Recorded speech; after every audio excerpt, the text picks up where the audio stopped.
can have a seat.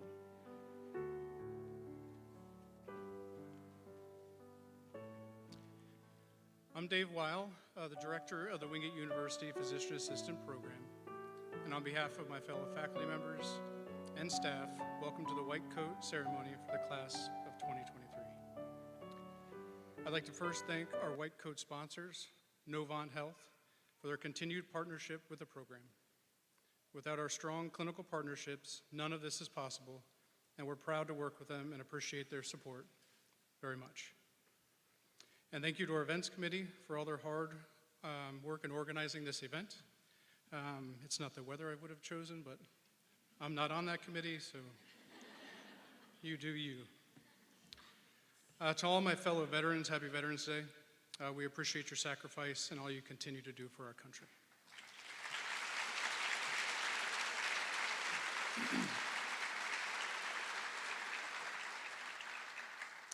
In attendance is our University Provost, Dr. Jeff Frederick, and our guest speaker, Dr. Douglas Kelling.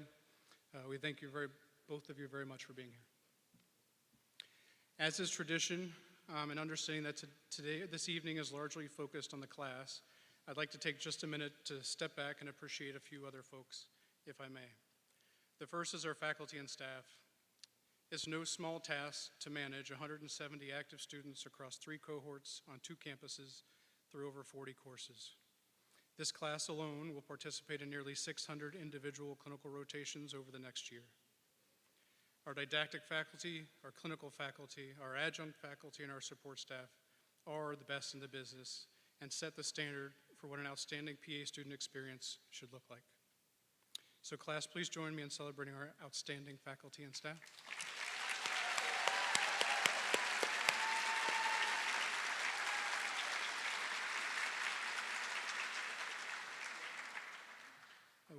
I very much appreciate all you do and couldn't ask for a better team. The second group I'd like to recognize is our students, friends, and family. It's great to see you all here, and I'm quite thankful this year allowed us to meet in person to share this special occasion. Being a wife, a husband, a mother, a father, or even a close friend to a PA student can be challenging at times. But I assure you it's worth the struggle, and I know that your support means the world to them. So students, if you could briefly turn and provide a round of applause to the folks that have tolerated your busy schedule, your late hours, your shift in priorities and attention, and still came out to see you today. Your job's not done yet, 12 more months to go. The third group, and the main reason we're here today, is for our students, for the presentation of their white coats to the class of 2023. A brief history about the white coat ceremony. It's a relatively new ceremony, established in 1993 by the Gold Foundation at Columbia University, and is a rite of passage that often takes place during the initial days of orientation or upon the transition to the clinical year. And while our students are considered healthcare professionals from the moment that they arrive on campus, this ceremony serves as an official welcome to healthcare practice. The white coat can have a variety of meanings. To many, it's a symbol of professionalism and trust, but more importantly, it should serve as a daily reminder to the promise we make to our patients to heal and to care and to keep healthcare human. A reminder to make sure that every patient we encounter knows they are the most important thing on our mind during their care. As faculty, we couldn't be prouder of you, and we know the hard work it took for you to get here. And now our Director of Clinical Education, Professor Rebecca McCullough, will introduce our keynote speaker.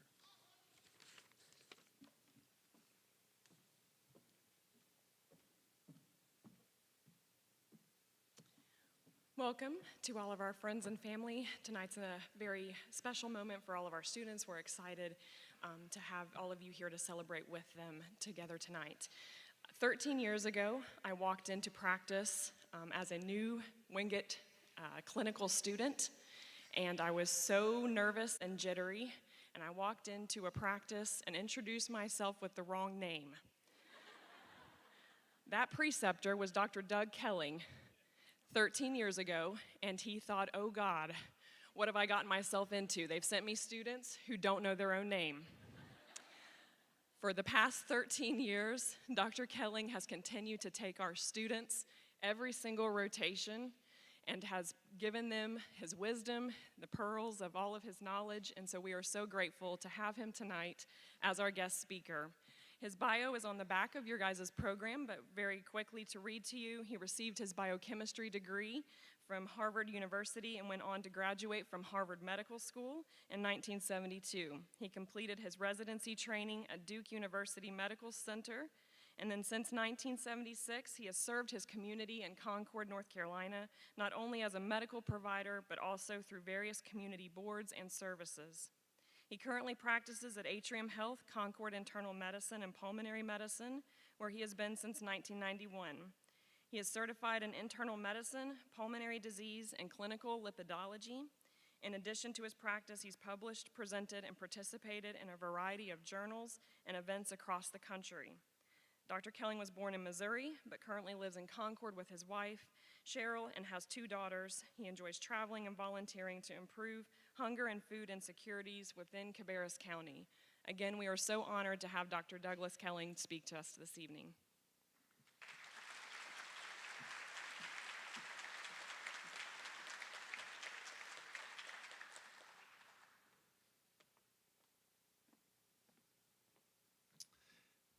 I want to thank the faculty here for inviting me, and I especially want to thank them for all the hard work they have done with the students. Every single student I have trained who comes from here has been outstanding. Only one did not know her name.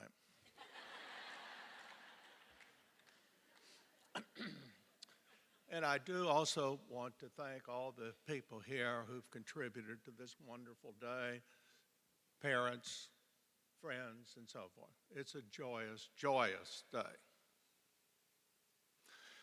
Mark Twain said,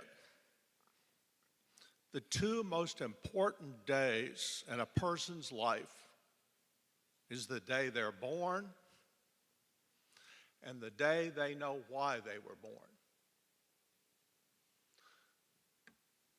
Today, we are celebrating the graduation of these students who know why they were born. That's a wonderful thing to say.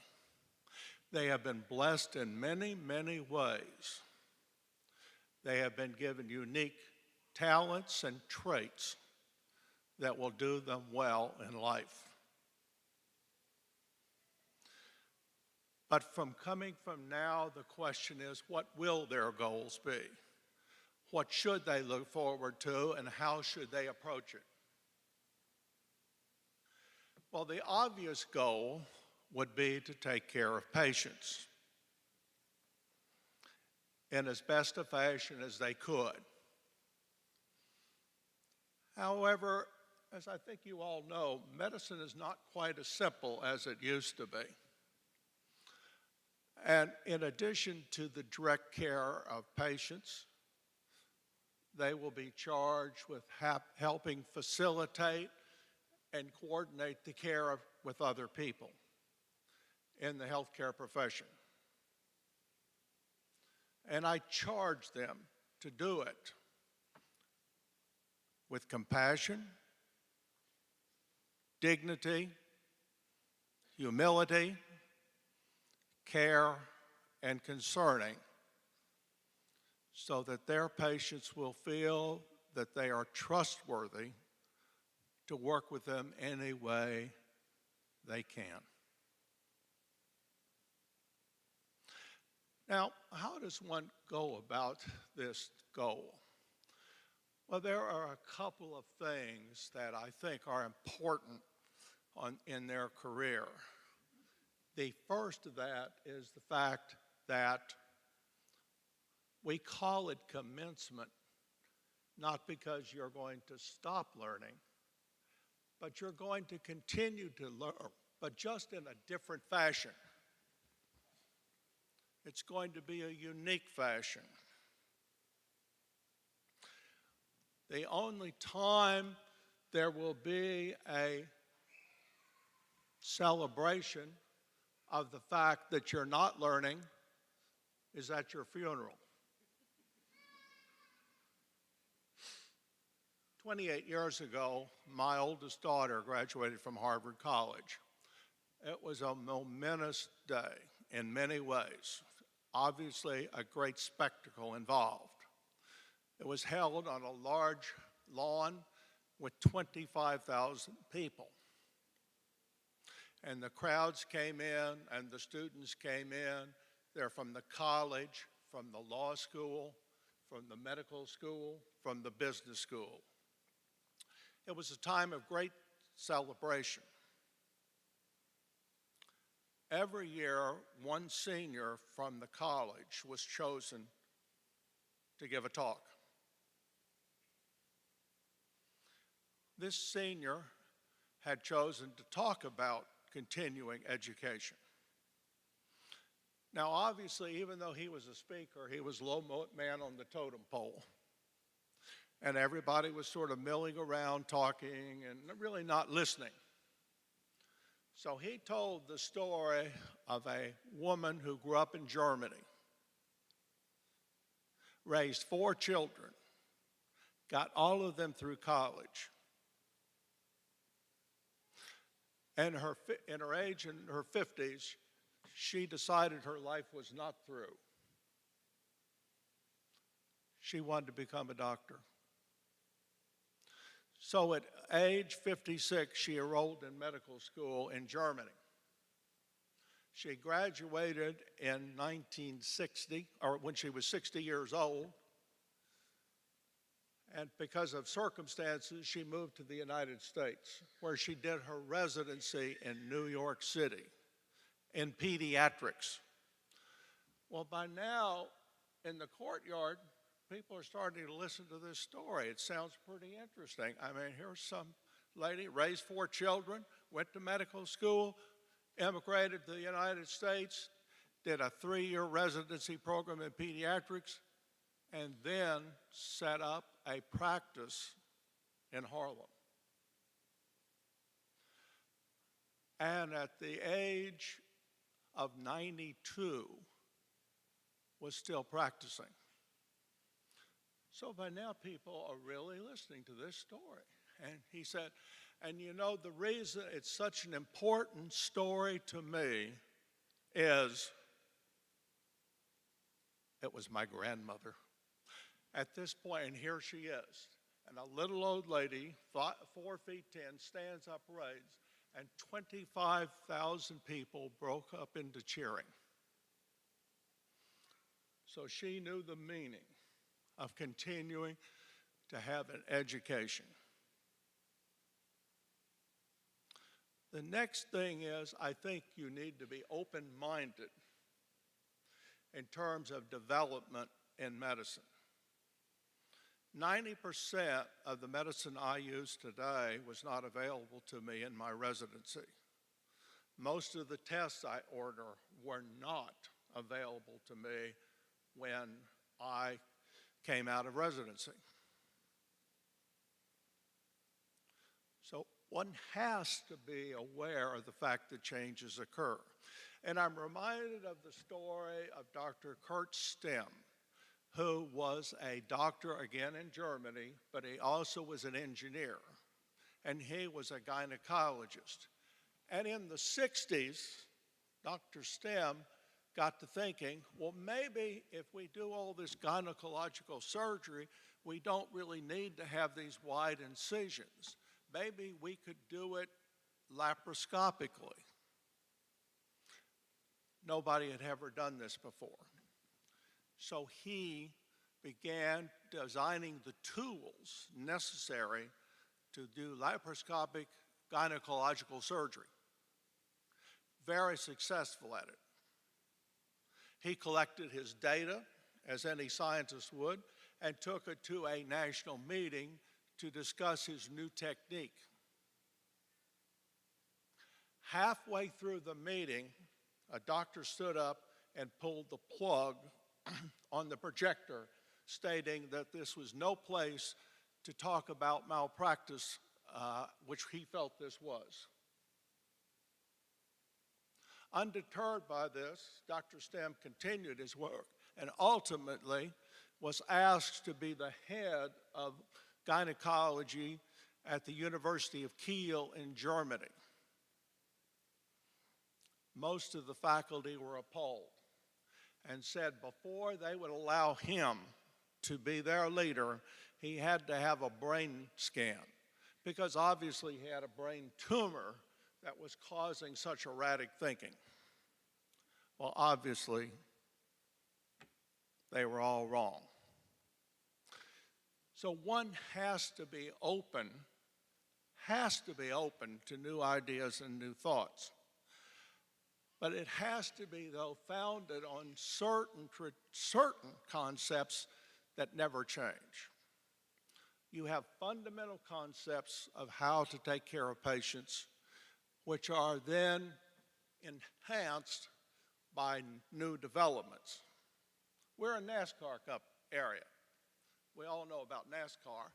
We know every year they design new engines, new chassis, new safety equipment. Wonderful. However, they always turn left. They never turn right. They always turn left. So I think that's important. Also, I want you to recognize that in your position, you have to think not only of your career in taking care of people, but you have to take care of yourself. You have to look after yourself. You have to not isolate yourself. You have to be aware of your family. You have to be aware of your friends and interact with them. In addition, every one of you I see is a leader.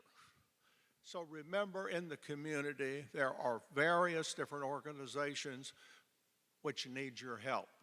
Never, never forget that. So in summary, Abraham Lincoln said, "It is not the number of years in your life that matters. It's the life you lead in those years that's important." Thank you.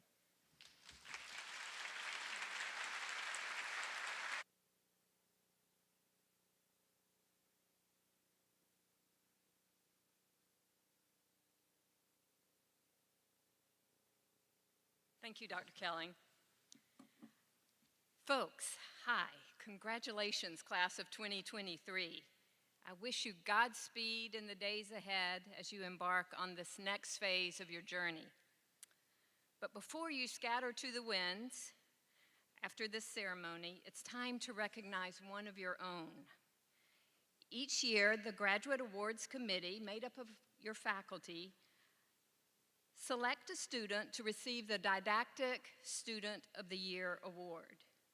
This year, as in past years, the selection process was quite competitive. Proved to be a challenge because there was an impressive number of you students who were nominated based on your academic performance in the 3 didactic semesters. To be nominated speaks to the hard work that all of you all put in, and all of you all are to be congratulated. Beyond recognizing academics' ability, the committee also recognizes and values leadership skills and a record of giving back to the community. And by the community, I mean the university community and the community beyond the physical boundaries of our campuses. So this year recognizes a student who's a difference maker. I'm not going to say the name for a while, so you just think about it as I describe this person. So they not only excelled in the classroom, but went above and beyond in service to the PA program, to the university, and to the greater community. And let me just count some ways.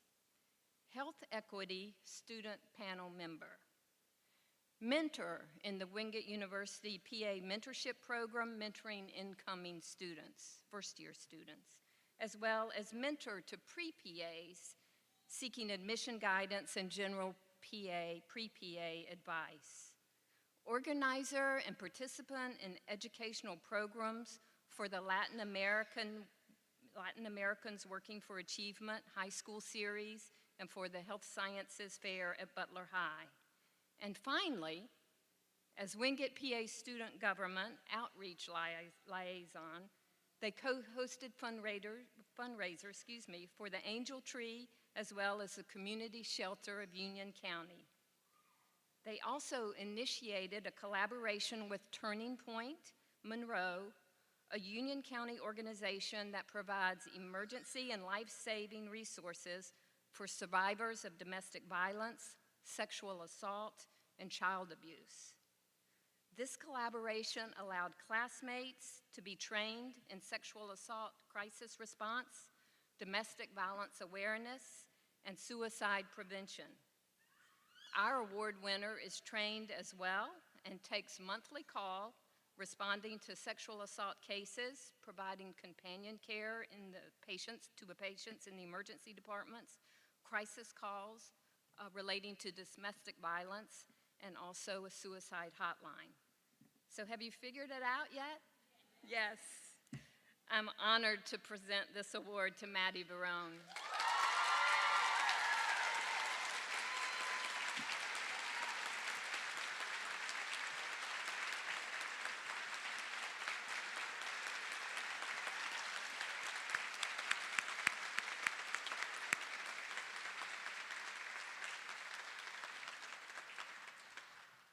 Let me get a few things out for you, Ms. Barone. First of all, your name is going to be engraved on a plaque, and this plaque, there's two of them. They are permanently displayed in the reception areas of both of our campuses, on the Wingate campus and also in Hendersonville. You're also awarded a special medal, so I'm going to go ahead and let you have that right now. And in addition, we've got, yes, this. This massive textbook, which is going to be a valuable go-to resource for you on your clinical rotations and also on your clinical rotations. It comes with an electronic copy, so don't worry, you don't have to carry this around. You can keep this at home, but we know that you will use it well. And we are so happy to congratulate you, Maddie, and we just can't wait to see what's happening next for you. Thank you. You're welcome.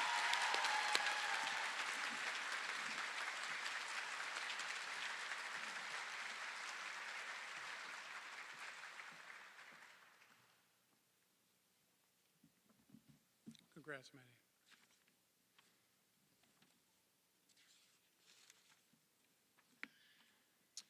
All right, one more award. Each year since my arrival, we've offered the new clinical class the opportunity to recognize one of their didactic instructors for their impact on their class. This can be any of our principal faculty, other faculty within the health sciences, and even adjunct faculty. And this year, the class of 2023 would like to recognize Professor Christy Putz.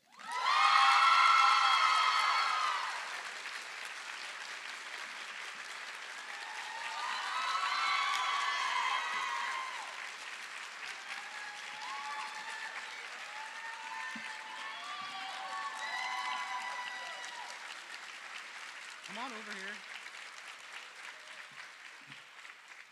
This is your beautiful award that they've awarded you. As it will stand here with it too. I'll leave it in the box so it doesn't drop. It's kind of heavy. If you want to say anything, you can. Yeah. I'm a crier, so I cannot tell you how honored I am. And for each one of you that I'm looking at right now, each and every one in your class, you are the reason that I wanted to transition to academia. And I was thinking that, during PA school, you have those struggles and those times where I know you're not getting sleep, and you're tired and you're weary, and at those times you may have had some advice that, you should think about that that time when you got the acceptance into PA school and hold on to that. And then also to think about what your goal is, as Dr. Kelling had said, that your goal is to help patients. Same thing with me. So my goal was to help you along your journey as PA students, and I am so very proud and I'm so excited to see all the things that you accomplish on your clinical rotations, but even more importantly, all that I know that you're going to achieve for your patients as well. This is truly an honor, and I'm very humbled. I thank you all very much.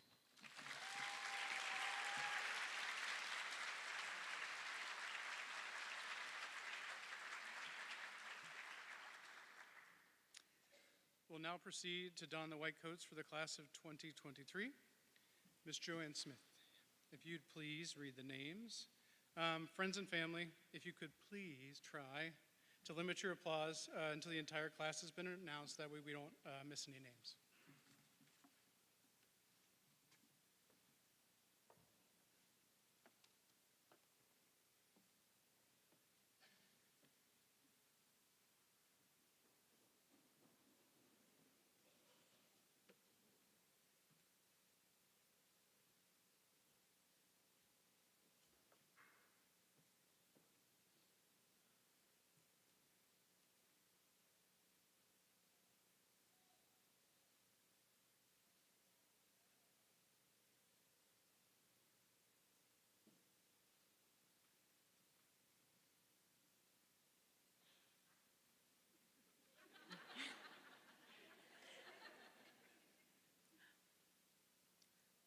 Hamza Ahmed.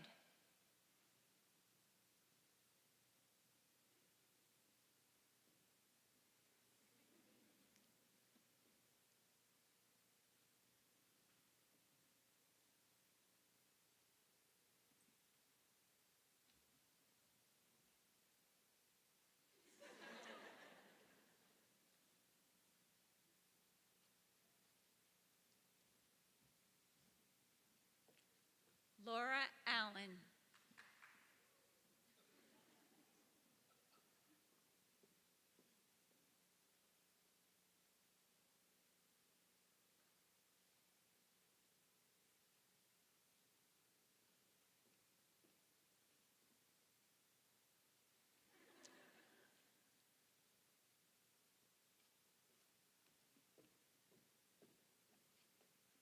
Amanda Acock.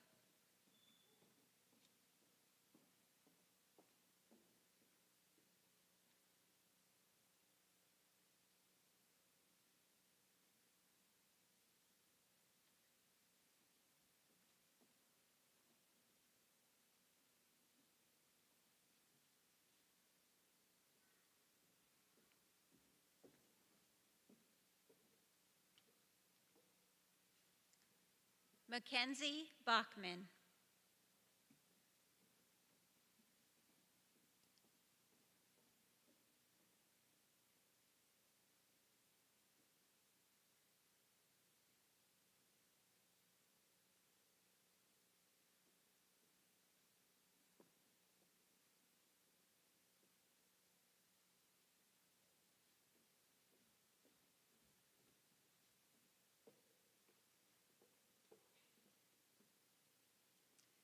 Taylor Baker.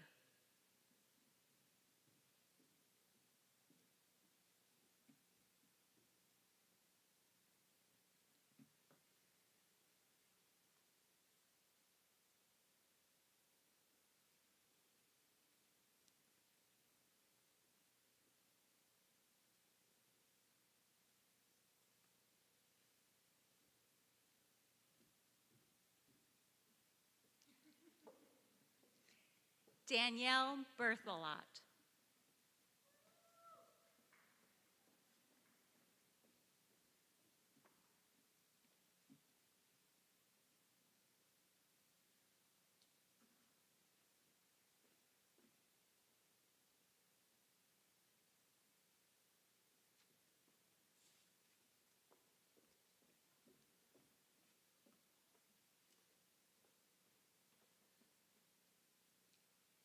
Avery Calloway.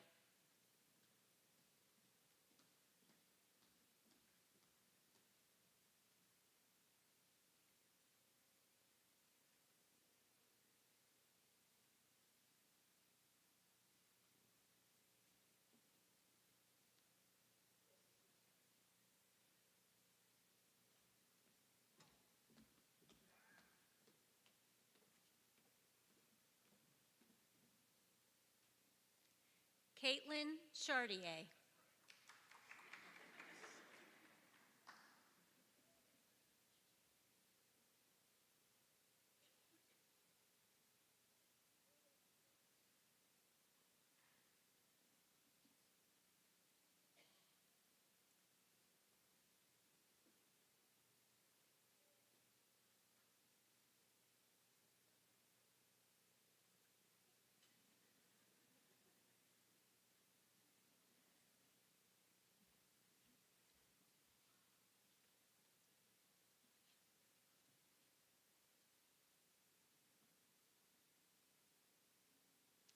Emily Childers.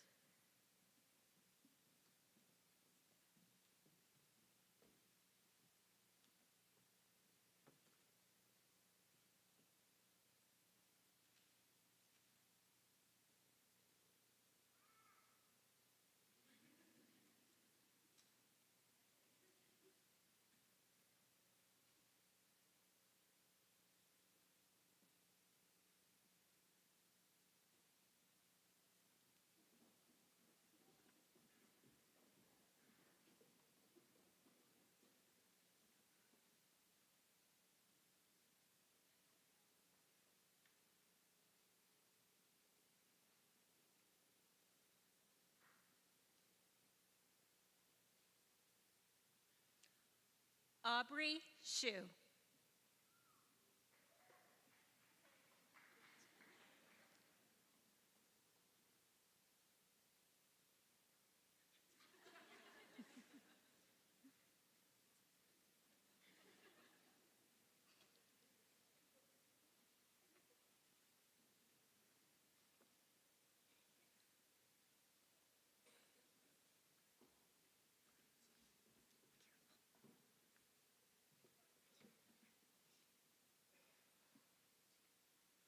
Alden Clark.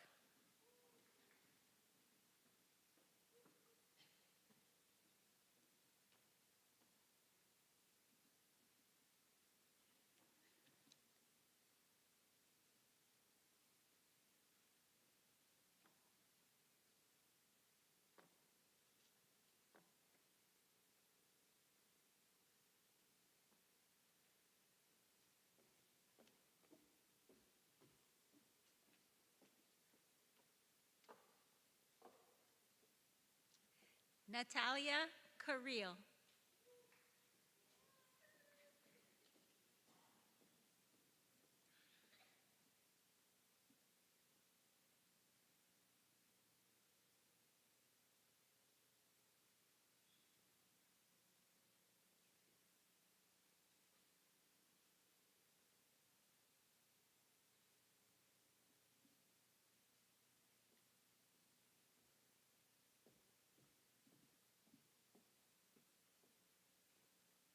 Michaela Christino.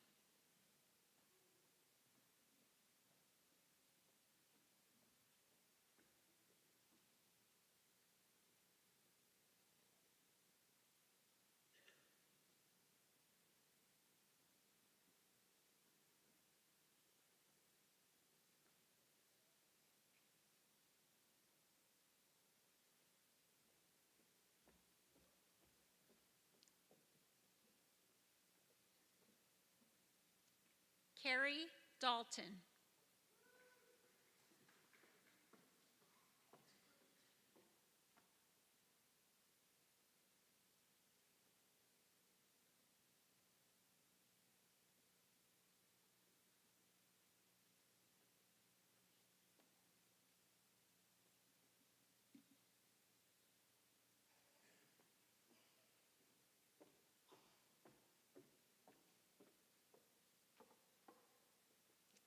Crudy Dave.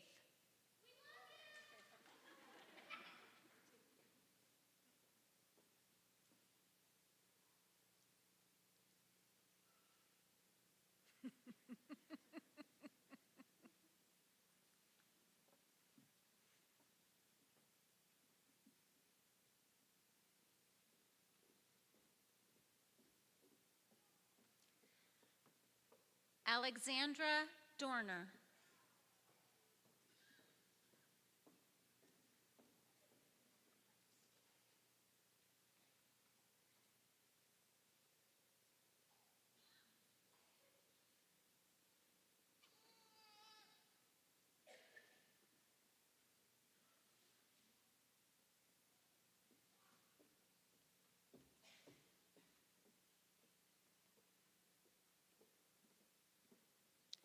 Emma Fromholtz.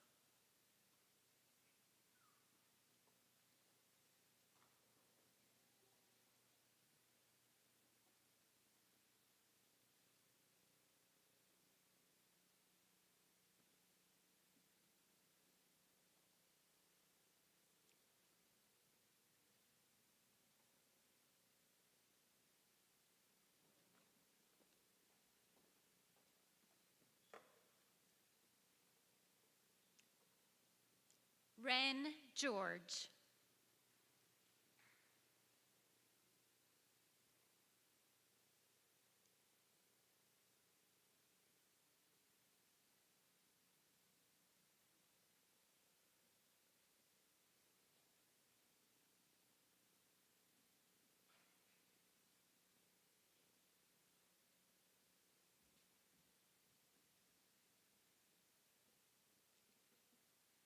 Hannah Gaydrick.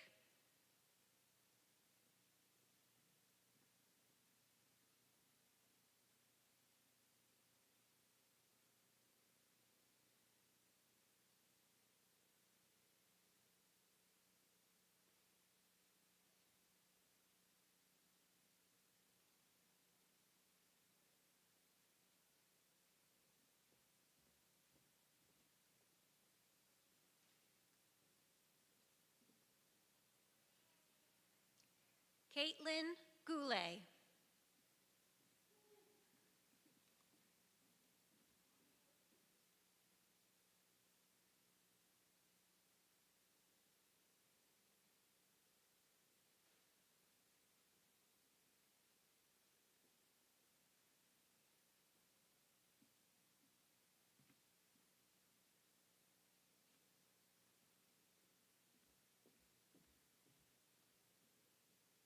Rachel Grubel.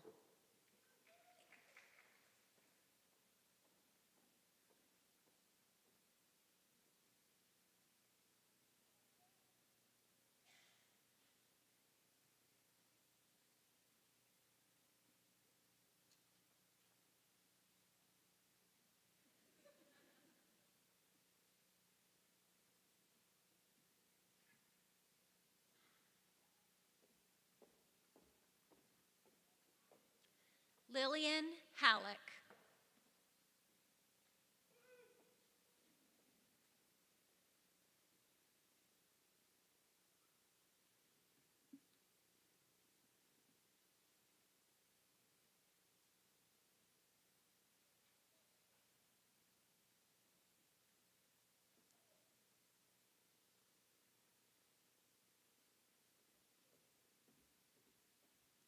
Chloe Hamilton.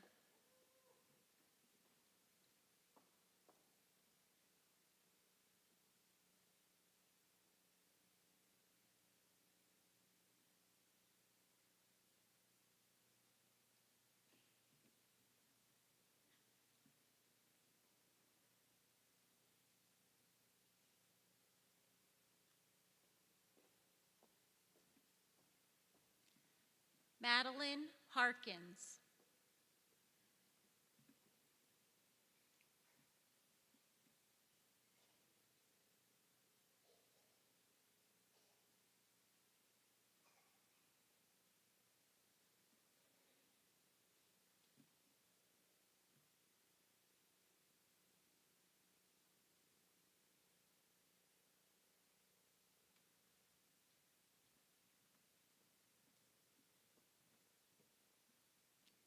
Ellie Hardy.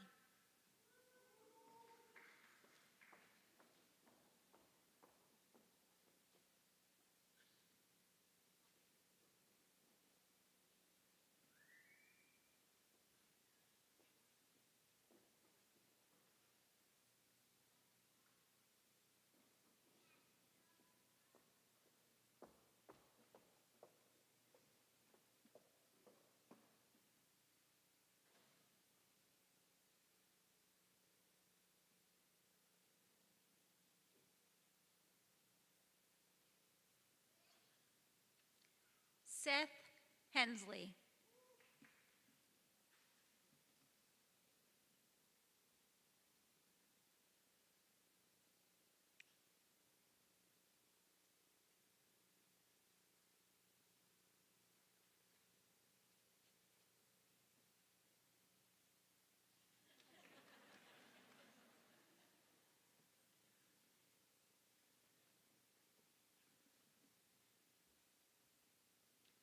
Astrid Herrera Barman.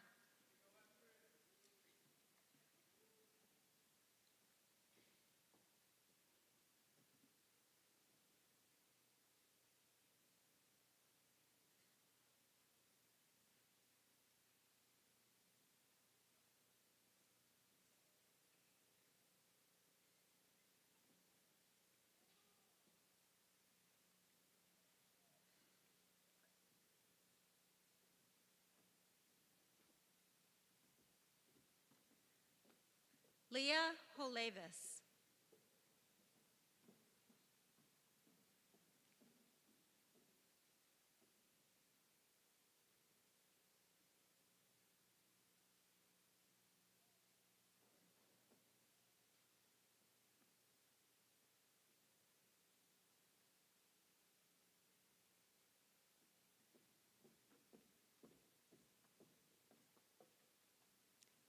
Michelle Hoy.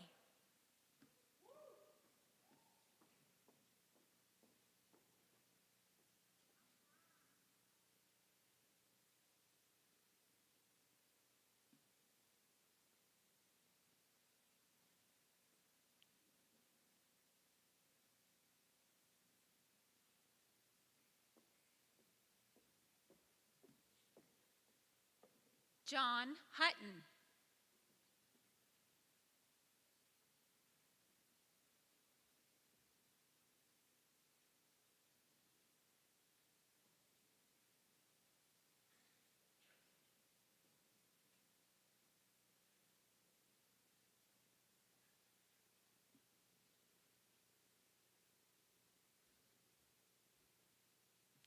Gurneet Kaur.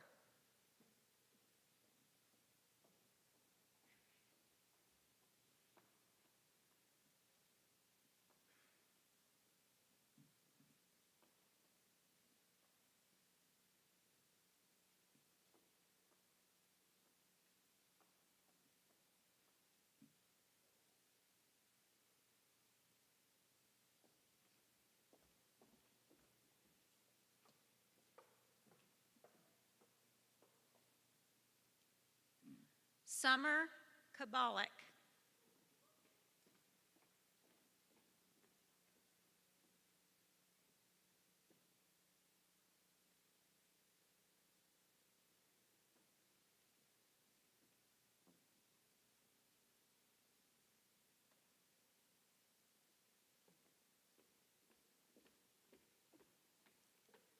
Nok Lee.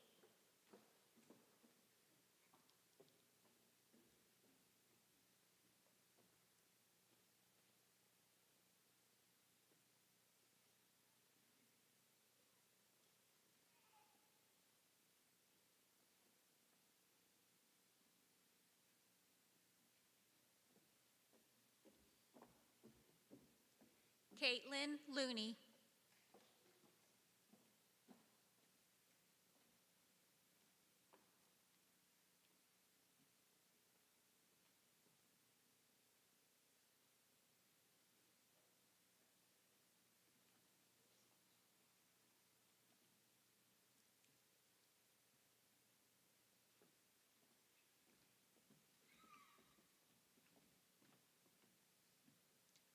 Rebecca Lucier.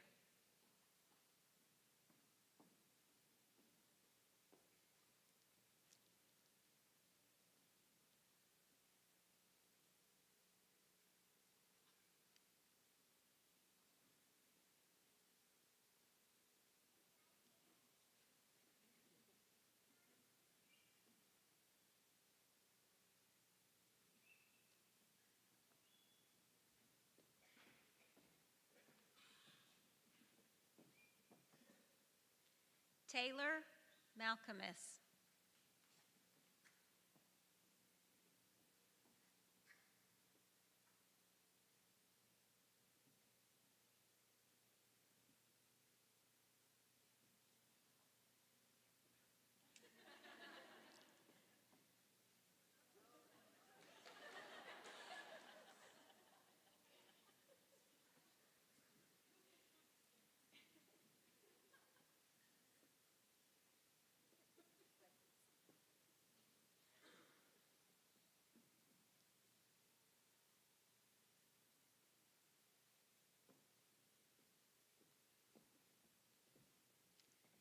Katie Manders.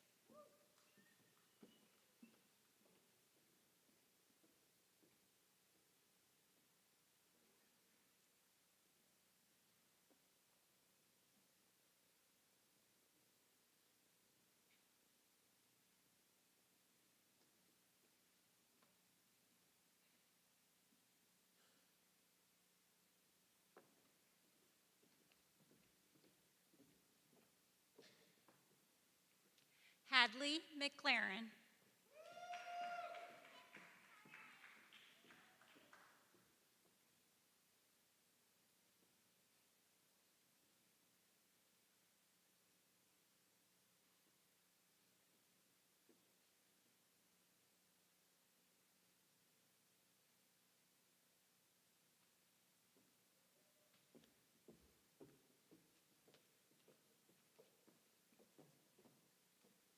Haley Miller.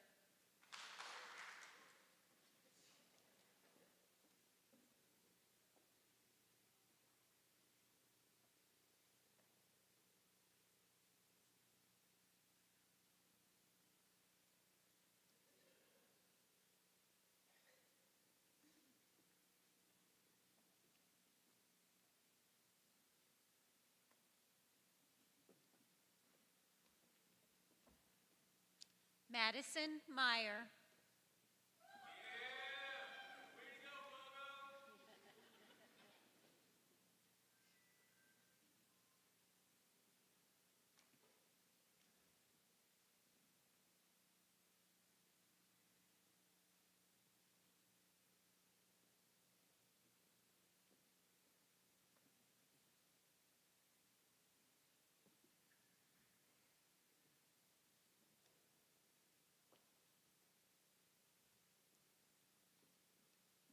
Lydia Odlin.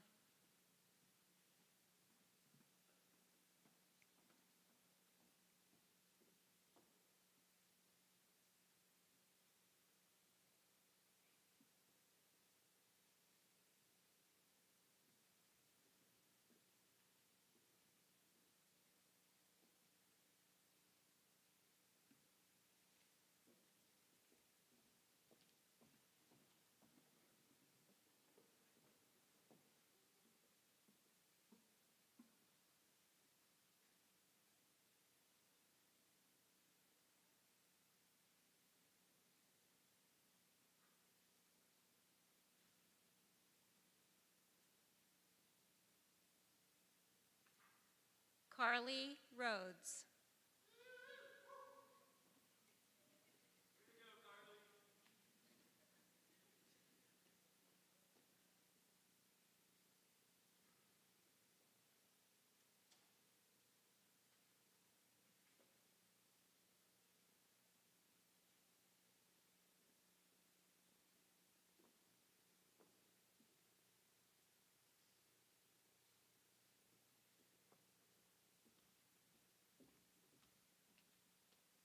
Heather Roll.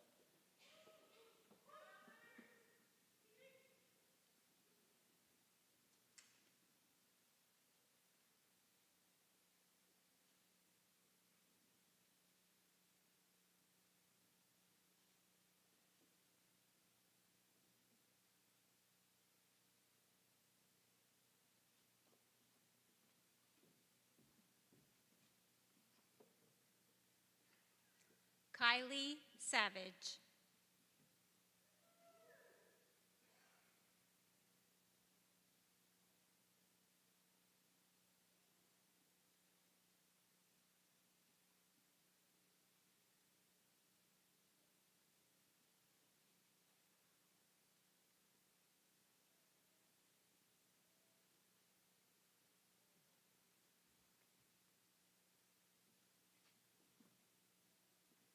Michaela Sipple.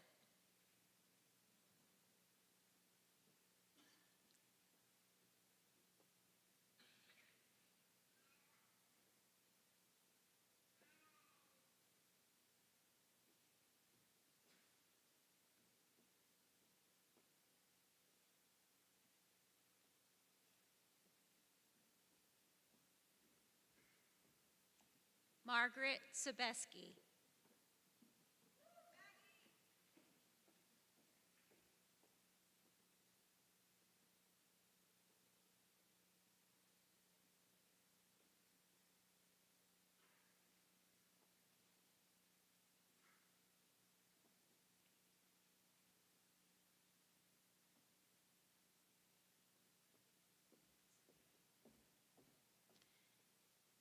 Ellen Spencer.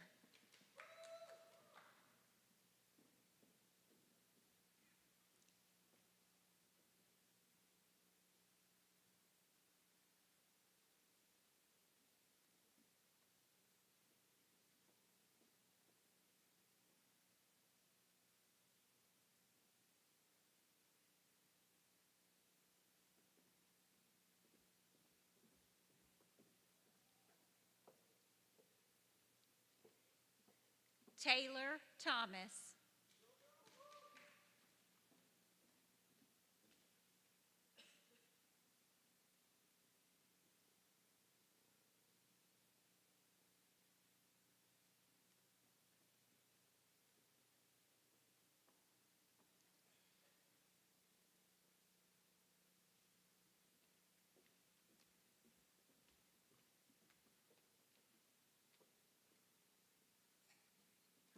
Isabel Thompson.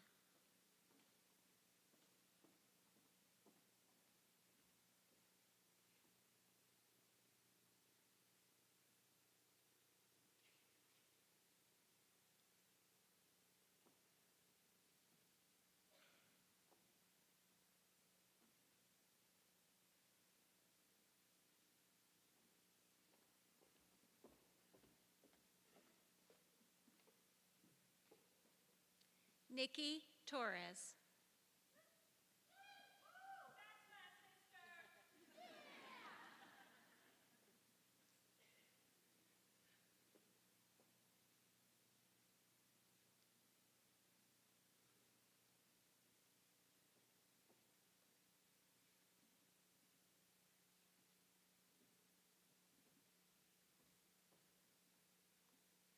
Becky Vaughn. No, I'm so sorry. Madison Valente.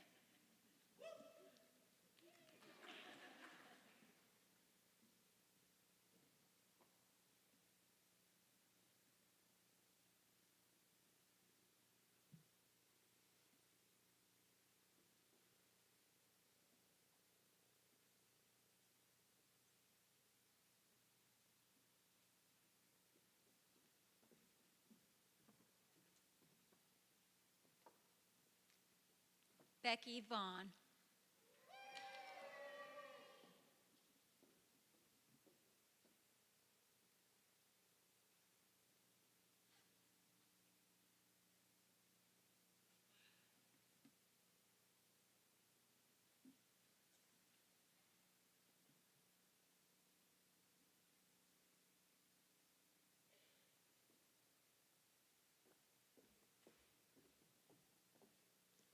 Maddie Barone.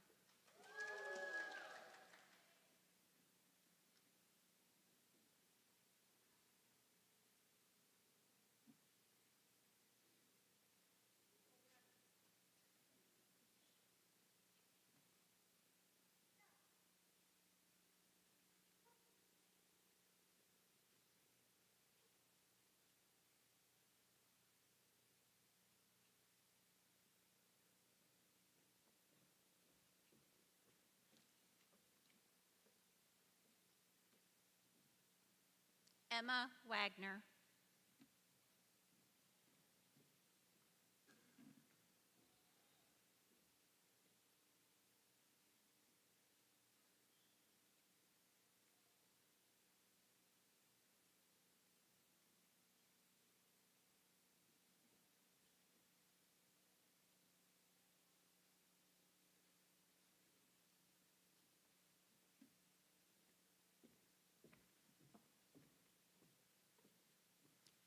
Mackenzie Walker Steele.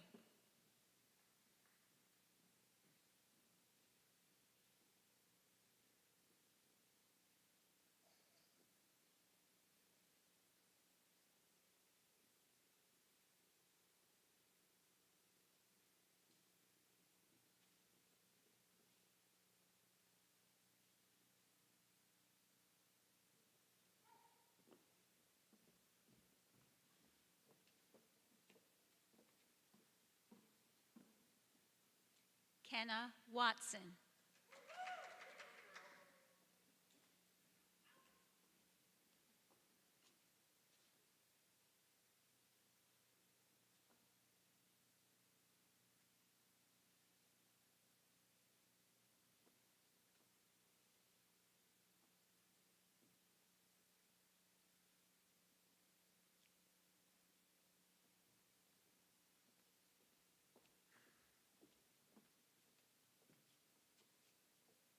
Mackenzie Webster.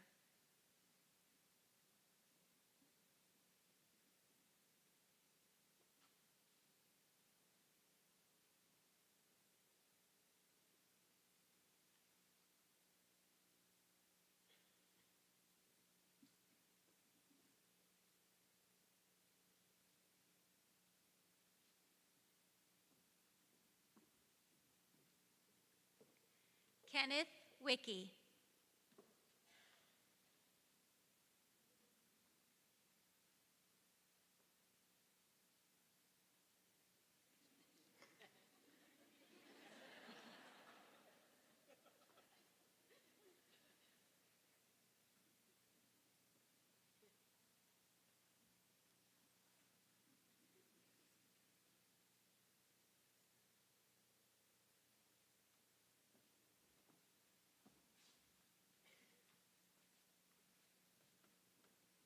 Paige Yates.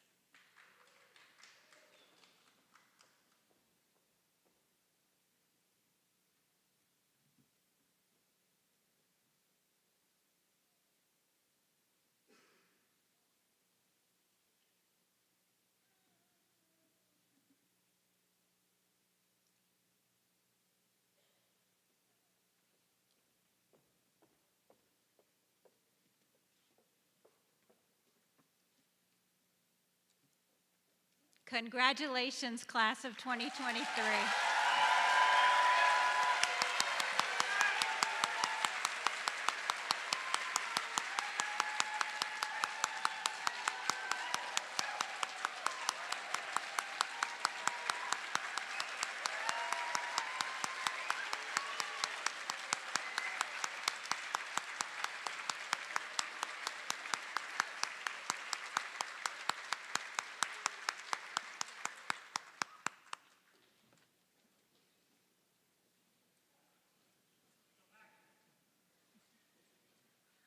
And now, Hamza Ahmed, class president, will lead the class in the professional oath.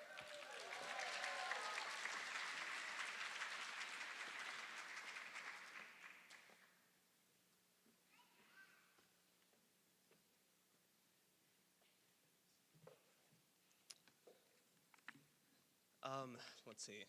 Before we start, two things. I know that I've stood up and talked in front of y'all a lot of times, and let me tell you, heart rate continuously, like 150 every time. The second thing is that I am just so very proud of each and every one of you. I know that I would not be here today if it wasn't for all of you, all of your support, and I really, really hope as we go to different rotations that we stay in touch, we make sure that whenever we need it, we know that we can reach out to each other. So with that, if you wouldn't mind, please standing.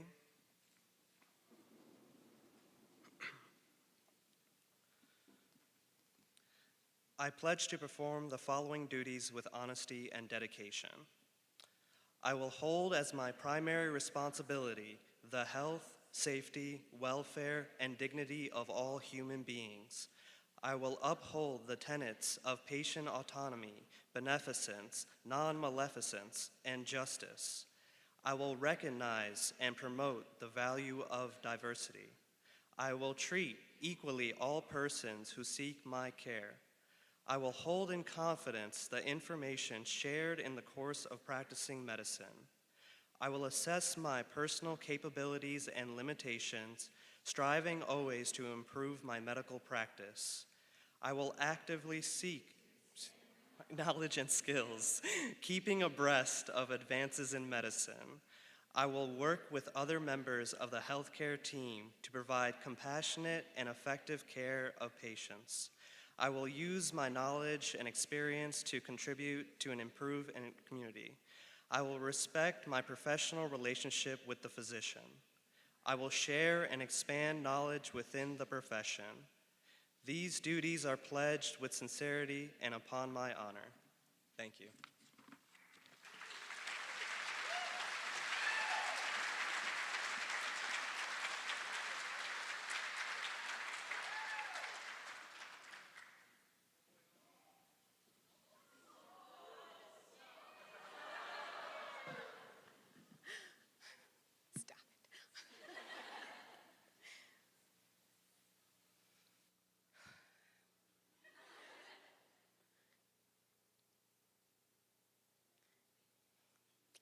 You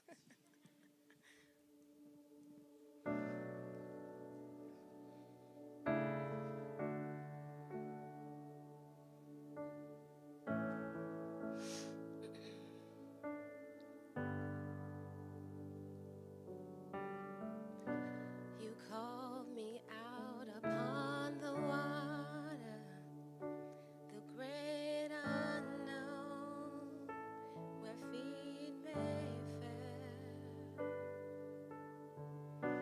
And there I find you in the mystery, in oceans deep.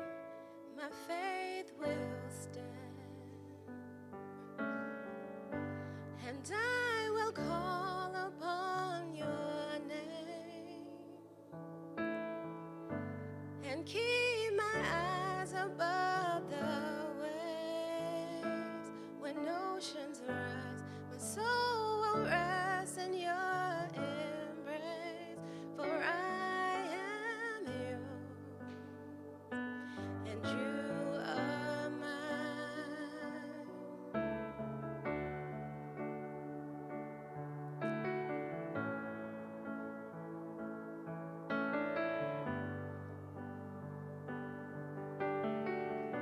Your grace abounds in deepest waters. Your sovereign hand will be my guide. Where feet may fail and fear surrounds me, you never failed and you won't start now. So I will call upon your name and keep my eyes above the waves.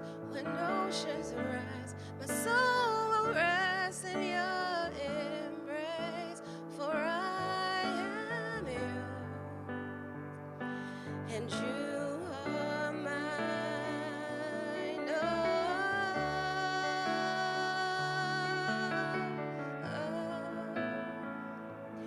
You are mine.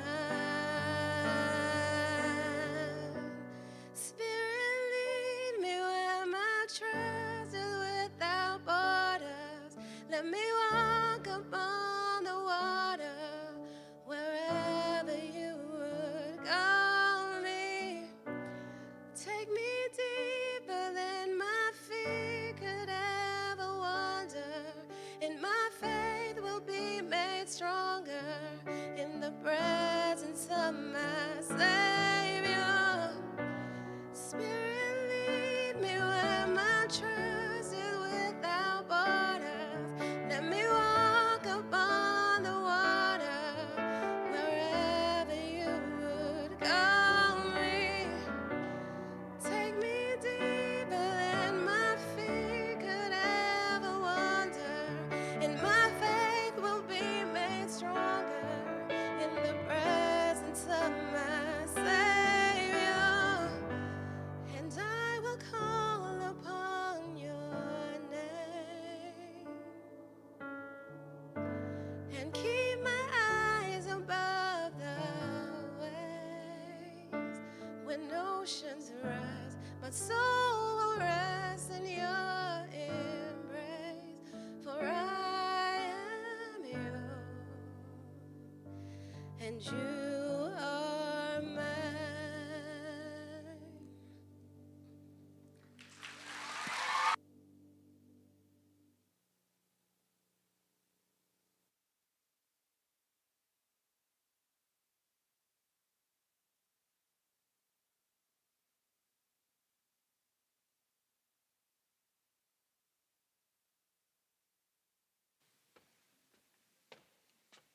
I'm not even going to try to do that. Welcome, everybody. Welcome to campus. It's in this business, in this line of work, there's nothing more exciting, there's nothing more rewarding than days like this. White coats and pinnings and hoodings and commencement. This is our Super Bowl when days like this happen, where all of the work and the potential and the promise is all coming together, and all of the hard work from so many people, and you get a chance to see and meet so many people who have driven so far for a moment like this. So great. My training is as a Southern historian, and so I'll, in this moment, rely on all of what I learned in getting my PhD to say this. Way to go, y'all.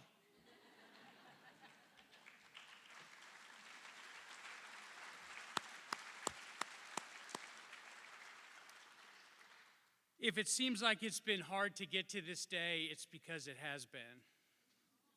And let's start with that. I won't keep you long.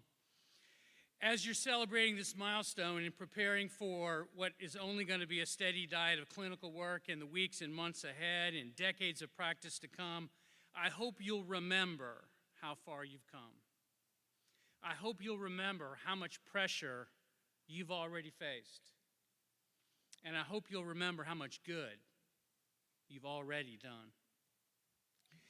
If you ask 100 different people what the hardest thing to do in life is, you might get 100 different answers. For some, it might be school. Maybe it was med school. I'll note for the record here, statistically, it's now and remains harder to get into PA school than into med school. So I want to know that I'd say that if you're on rotation, but keep that in your back pocket if you need it. The pressure to get in was hard. The pressure to compete has been hard. Mastering material has been hard. Pushing yourself has been hard. And yet here you are. Some might say accepting death is even harder. And some of you here in this room tonight have lost family members or loved ones, perhaps due to COVID, perhaps due to the fact that heart disease and cancer and the like invariably creep into all of our lives one day or another. And others might note that delivering hard news to a patient, that there's nothing left that you can do for them, is the hardest thing a person can do. That day is coming for you as well. Some might say it's marriage or childbirth or child raising or parenting your parents or a variety of things is the hardest thing you've ever done, in the sense that you have to continuously, systematically, thoroughly, and repeatedly put others before yourself. And for many of you in this room who have walked across this stage and received your white coat, you've done all of that already. The grieving, the relationships, the challenges, the pressure, the navigation of times. So I come here today not only to congratulate you, but to offer 2 quick points.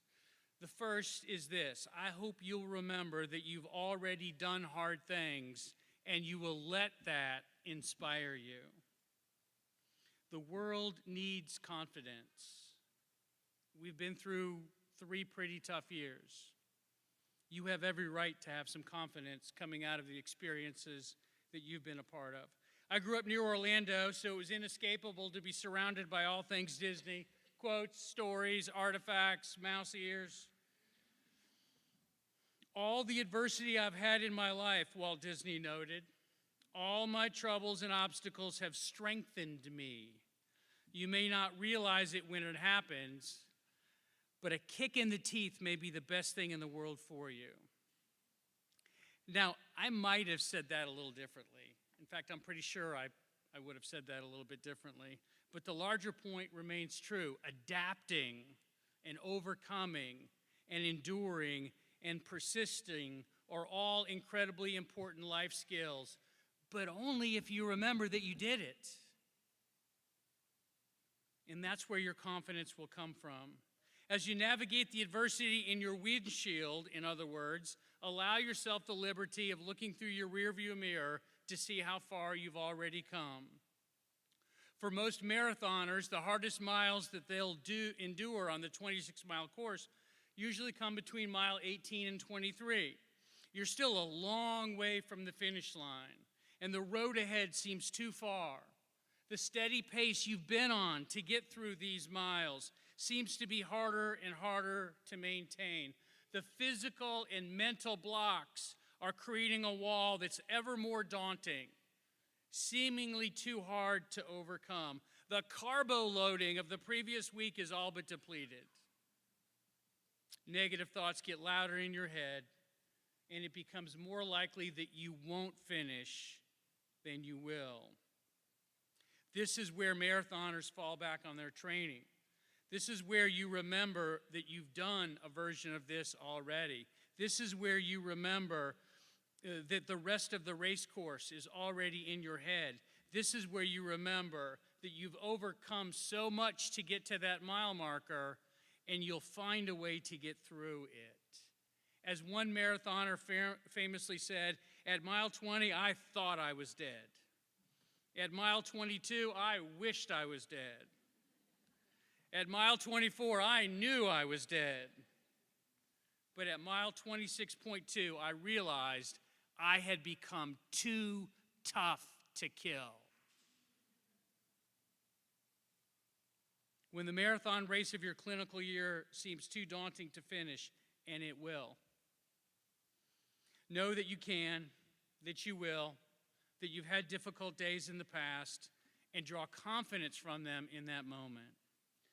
My second point is to remember all of those challenges that you have faced and are facing and will face as you enter in a world where you're interacting with patients each and every day. The people you treat will be uncertain. They will be scared. Some will be reticent to tell you all the things you need to know to provide the care that they deserve. Others will embellish a little bit. And frankly, some of your patients have access to Google, and therefore they're convinced they know everything that you're about to tell them, and for all the other patients you'll see that day. Some of the patients you treat will be trapped in a sea of chronicity, having dealt with the same thing over and over and over again, told their story to plenty of health professionals, well-meaning as they have been, increasingly wondering if anybody can help them at all. This is the metaphorical marathon that your patients run every day. They will cope differently. They will respond to treatment differently. They are not just looking for the answers that you might provide to them, but they're listening hard for the empathetic and insightful questions you will ask them before telling them what happens next.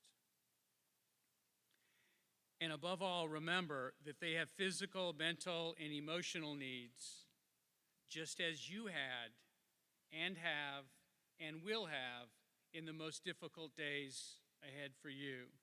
Patient experience and patient satisfaction are different concepts, each influencing outcomes in one way or another.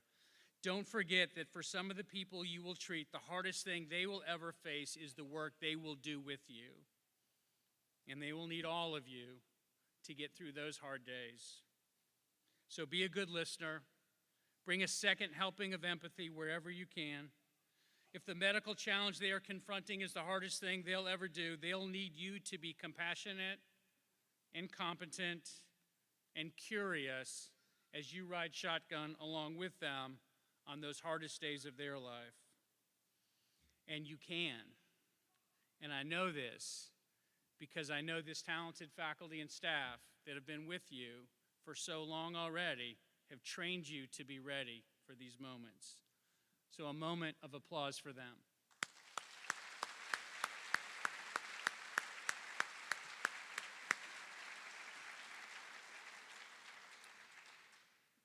One brief announcement. Students, hang out here in just a minute. There's going to be a big group picture. It's probably going to be complicated, but I'm sure you'll get through it. Guests, you're free to head over to the Henson Art Gallery and prepare for the rest of the festivities. Congratulations on all you've accomplished, on the road ahead for which you are so incredibly prepared, and for the brightness and the brilliance of your future.